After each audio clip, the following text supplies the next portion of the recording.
అనేది వెళ్ళి విరుస్తున్నటువంటి రోజున దానికి కారణమైనటువంటి తల్లికి వందనానికి అనుగుణంగా జరుగుతున్నటువంటి మెగా పేరెంట్స్ డే సందర్భంగా ఏర్పాటు చేసినటువంటి ఈ కార్యక్రమానికి అధ్యక్షత వహించినటువంటి సోదరులు చలం గారికి, అదేవిధంగా వేదిక మీద ఉన్నటువంటి బదిరిపట్టణ సర్కిల్ ఇన్స్పెక్టర్ గారికి, కదిరి ఎంపీడీఓ గారికి, మాకు ఆప్తులైనటువంటి ఎంఈఓ గారికి, సోదరులు కృష్ణమూర్తి గారికి, సోదరుడు ఇస్మాయిల్ గారికి, వేదిక మీద ఉన్నటువంటి నాతోటి సహచరులకి, వేదిక ముందున్నటువంటి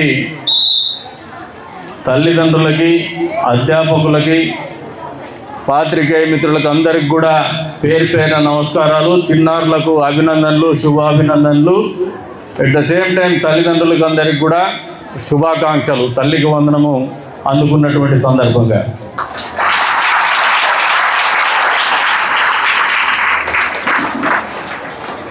మామూలుగా ప్రభుత్వాలన్నీ కూడా ఎన్నికలను దృష్టిలో పెట్టుకొని ఎన్నికల్లో గెలవడం, మళ్ళీ ఎన్నికల్లో ఎలా గెలవడం అనే ఆలోచనతోనే పరిపాలన కొనసాగిస్తూ వస్తాయి. కానీ ఈసారి కొలువు తీరినటువంటి ఈ కూటమి ప్రభుత్వం అందుకు భిన్నంగా ప్రజలకు దగ్గర కావాలా. హ్యాపీనెస్ ఈజ్ ద ఇండెక్స్, సంతోషమే ఒక సూచికగా పరిపాలన కొనసాగాలనే ఆలోచన విధానాన్ని అనుసరిస్తూ అందుకు అనుగుణంగానే ప్రతి కార్యక్రమంలో కూడా ప్రజల భాగస్వామ్యం, తల్లిదండ్రుల భాగస్వామ్యం, కుటుంబ భాగస్వామ్యాన్ని తీసుకుంటూ అంత్యస్థాయిలో అధికారుల భాగస్వామ్యాన్ని కూడా అందిపుచ్చుకుంటూ ముందుకు పోతున్నటువంటి పరిస్థితులు ఈ సంతోషానికి కారణం అని చెప్పేసి కూడా మీకు ఈ సందర్భంగా తెలియజేస్తూ ఉన్నాను. ఈ ప్రభుత్వం ఏర్పడిన తర్వాత మొట్టమొదటిసారిగా నా వంతుగా ఒక మనిషిగా పుట్టి బుద్ధిరిగిన తర్వాత మొన్నటికి మొన్న మెగా డిఎస్సి సందర్భంగా 16,000 చిల్లర పైచిలకు కుటుంబ అభ్యర్థులకి నియామక పత్రాలు అందజేసేటప్పుడు వాళ్ళ కుటుంబాన్ని మొత్తాన్ని కూడా ఆహ్వానించి ఒక వేదికకి వాళ్ళని కూర్చోబెట్టి వాళ్ళకి నియామక పత్రాలు అందించిన రోజున ఆ ప్రాంతంలో ఉన్నటువంటి సంతోషం నేను ఎప్పుడు కని విని ఎరుగను చూడలేదనేది వాస్తవం అనే సందర్భంగా చెప్తాను. అంతే స్థాయిలో ఈ రోజున మనం గమనిస్తే ఏ ప్రాంతానికి పోయినా ప్రతి స్కూళ్ళ దగ్గర కూడా సంతోషం వెల్లివిరుస్తూ ఉంది. కానీ ఇవాళ రేపు మనం యాంత్రికంగా తయారైపోతున్నాం మనుషులం. పక్కవాడు మనకు ఉపకారం చేసినా, ప్రభుత్వాలు ఉపకారం చేసినా దాన్ని అప్పటికప్పుడు ఆలోచన చేస్తున్నాం, ఆస్వాదిస్తున్నాం, మళ్ళీ మర్చిపోతున్నాం. ఈ రోజున తల్లులు వచ్చినారు, మీరందరూ కూడా ఆలోచన చేసుకోండి అమ్మా. గడిచిన ప్రభుత్వం ఇంట్లో ఎంతమంది పిల్లలు ఉంటే అంతమంది పిల్లలకు చదువు చెప్పిస్తా అని చెప్పేసి ఎంతమంది బిడ్డలకు మీకు ఆ రోజున అమ్మ ఒడేసింది? మీరు కరెక్ట్గా చెప్పండి. మాట్లాడాలి, మీరు మాట్లాడకపోతే తప్పు అవుతుంది. అది చెప్పండి. क्या माँ पिछले गवर्नमेंट में एक को डाले, ఇప్పుడున్నటువంటి ఈ ప్రభుత్వం, మా ప్రభుత్వం, మంచి ప్రభుత్వం ఎన్నికల్లో ఏదైతే హామీ ఇచ్చిందామో అందుకు అనుగుణంగా ఇంట్లో ఎంతమంది పిల్లలు ఉంటే అంతమంది పిల్లలకి, ప్రత్యేకించి ముస్లిం కుటుంబాలు ఇంకా సంతోషపడేటువంటి పరిస్థితులు. ఎందుకంటే ఎక్కువ మంది పిల్లల్ని ముస్లిం కుటుంబాలే కంటూ ఉంటారు. వాళ్ళ ఇళ్లలో ఒక్క ఊరు 5 మంది 6 మందికి కూడా తల్లికి వందనం. సిగ్గుపడాల్సిన పని లేదమ్మా. మీరు ఈ రోజున ఎంతమంది పిల్లల్ని కంటే ఈ రాష్ట్రానికి కానీ దేశానికి కానీ అంత మంచి చేసినటువంటి వాళ్ళు అవుతారనేది వాస్తవం అని కూడా ఈ సందర్భంగా చెప్తా ఉన్నాను. ఎందుకంటే జనాభా నిష్పత్తి వెనకబడిపోతున్నటువంటి పరిస్థితి. అందుకే ప్రోత్సాహకాలు ఇవ్వాలనే చంద్రబాబు నాయుడు గారు విజ్ఞప్తితో ఆలోచన చేసి మహిళా సాధికారికత కావాలా, మహిళలను ఆర్థిక స్వావలంబన కావాలనే ఆలోచనతోనే ఈ రోజున తల్లికి వందనం పేరు మీద ఇంట్లో ఎంతమంది పిల్లలు చదువుకుంటా అంటే అంతమంది పిల్లలకు కూడా 13,000 రూపాయలు వాళ్ళ అకౌంట్లలో జమ చేస్తూ 2,000 రూపాయలు స్కూల్లో డబ్బులు ఇస్తూ మీకు ప్రోత్సాహం అందిస్తున్నటువంటి పరిస్థితి. మీ కుటుంబంలో ఆర్థికంగా ఉన్నటువంటి ఇబ్బందులను అధిగమించే విధంగా పిల్లల చదువు మీకు ఏమాత్రం భారం కాకూడదనే ఆలోచనతోనే ఇందాకే చెప్తూ వచ్చినారు. సర్వేపల్లి రాధాకృష్ణన్ గారి పేరు మీద ఉచితంగా స్కూల్ యూనిఫామ్ ఇవ్వడం, షూస్ ఇవ్వడం, పుస్తకాలు ఇవ్వడం, అంతేకాకుండా డొక్కా సీతమ్మ పథకం కింద మధ్యాహ్నం పూట రుచికరమైనటువంటి పౌష్టికాహారాన్ని అందించడం, సమతుల్యమైనటువంటి ఆహారాన్ని అందించడం. అంతేకాకుండా మీకు ఈ రోజున మళ్ళీ ప్రోత్సాహకంగా తల్లికి వందనము 2వ సంవత్సరం వరుస క్రమంలో మీ అకౌంట్లో జమ చేయడం. ఇన్ని రకాలుగా ప్రోత్సాహం ఇస్తున్నటువంటి విద్యాశాఖ మంత్రి గారి విజ్ఞత ఏమంటే, ప్రభుత్వ పాఠశాలలో ఉచితంగా విద్య బోధించల్లా, ప్రతి కుటుంబం కూడా అంతరించిపోతున్నటువంటి మానవ విలువలు మళ్ళీ పెంపొందించే విధంగా ప్రభుత్వ స్కూళ్ళలో చదువుకుంటే పేదవాడు, మధ్యతరగతి వాడు, ఉన్నతమైనటువంటి కుటుంబాల వాళ్ళు కూడా కలిసిమెలిసి పెరిగితే వాళ్ళకు ఒకరి నుంచి ఒకరికి ఆలోచన విధానం మార్పులు వస్తాయి, జీవన విధానంలో మార్పులు వస్తాయి. ఒకరింట్లో నుంచి ఒకరింట్లో నేర్చుకునేటువంటి పద్ధతుల్లో వెనకబడిన కుటుంబాలు పెద్ద కుటుంబాల నుంచి నేర్చుకునేటువంటి పరిస్థితులు కల్పించబడతాయి. కాబట్టి ప్రభుత్వ పాఠశాలకు తరలి రమ్మని చెప్పేసి ప్రోత్సాహకాలు అందిస్తున్నటువంటి ఆలోచన విధానం నారా లోకేష్ గారిదని చెప్పేసి కూడా ఈ సందర్భంగా తెలియజేస్తా ఉన్నాను. అంతేకాకుండా ఈరోజున పిల్లలు ఉన్నారు, ఎప్పుడు ఈ స్కూల్కి వచ్చినా మళ్ళీ చెప్తా ఉంటా, పాజిటివ్ ఎనర్జీ మాకు ఇక్కడ.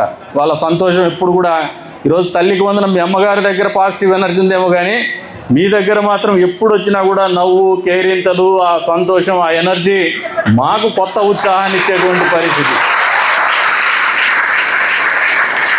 మీ దగ్గరికి వచ్చినప్పుడల్లా మామూలుగా గుడికి పోయేసి మా దేవుడు కరుణించినాడు మాకు మళ్ళీ కొత్త శక్తి వస్తుంది అనుకుని పోతూ ఉంటాం, కానీ మీ దగ్గరికి వచ్చినప్పుడల్లా కొత్త ఉత్సాహం, కొత్త శక్తిని మీరు నిరంతరం ఇస్తూ ఉంటారు. అందుకే పిల్లలు భగవత్ స్వరూపులు అన్నారు.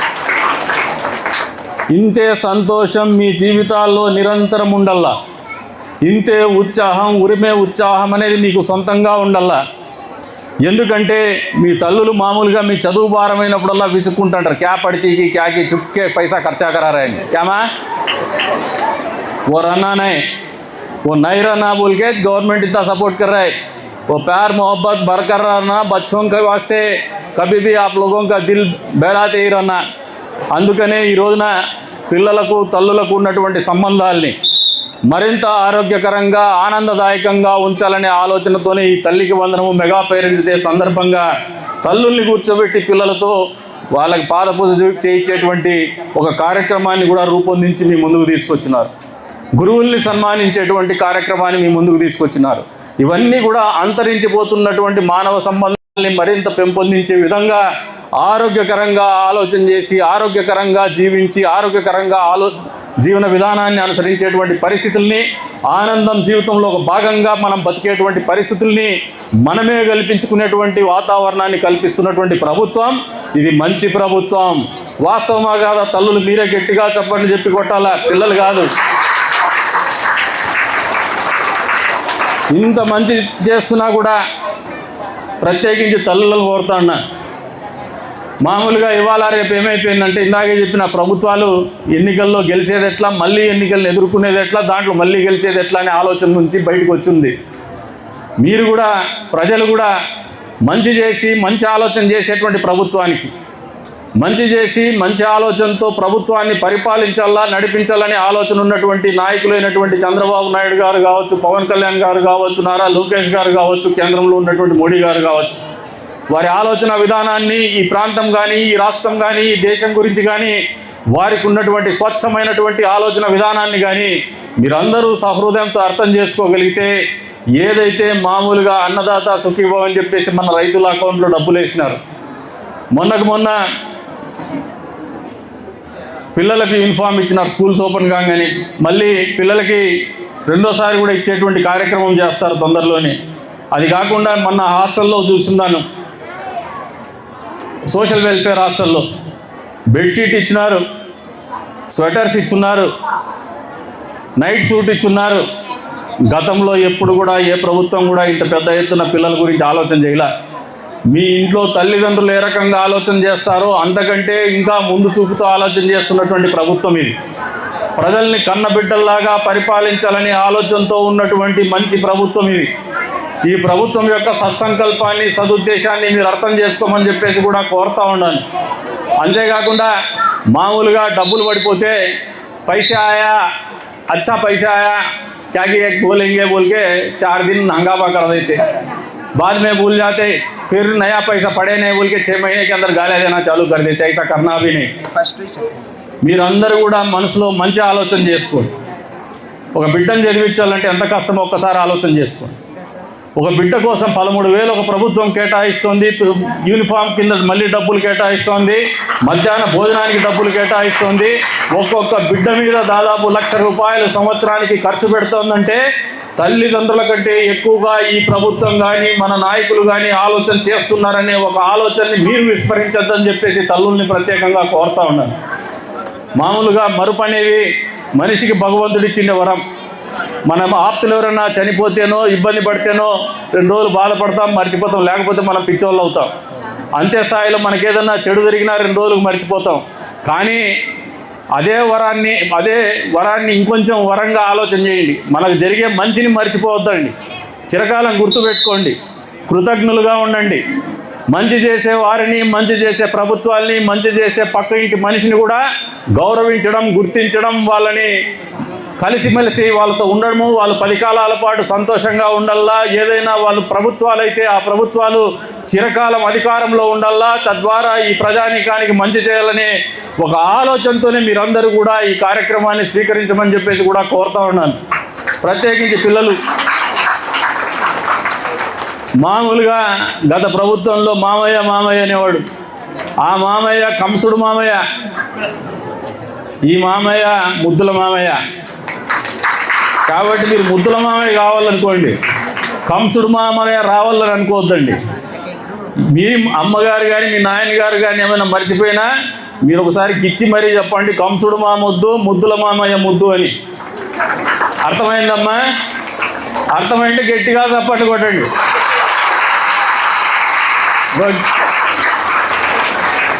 మరి ఈ రోజున పొద్దున్నే 11 గంటలకు రావాలి. నేను 12:30కి వచ్చినాం. ఇంకో స్కూల్లో చూసుకొని వచ్చినాం. మీరందరూ పాపం ఫస్ట్ ఎంఈఓ గారు మాట్లాడి మైక్ ఇస్తే మెత్తగా మాట్లాడుతున్నాడు. ఆయనకి ఆకలి అవుతున్నట్టుంది. మీకు అందరికీ ఆకలి అవుతుందా లేదా? చూడు, వాళ్ళని చూసి నేర్చుకో అయ్యా. నువ్వు పెట్టాల్సి నువ్వు ఆకలి అంటాడు, తినాల్సిన వాళ్ళు లేదంటున్నారు.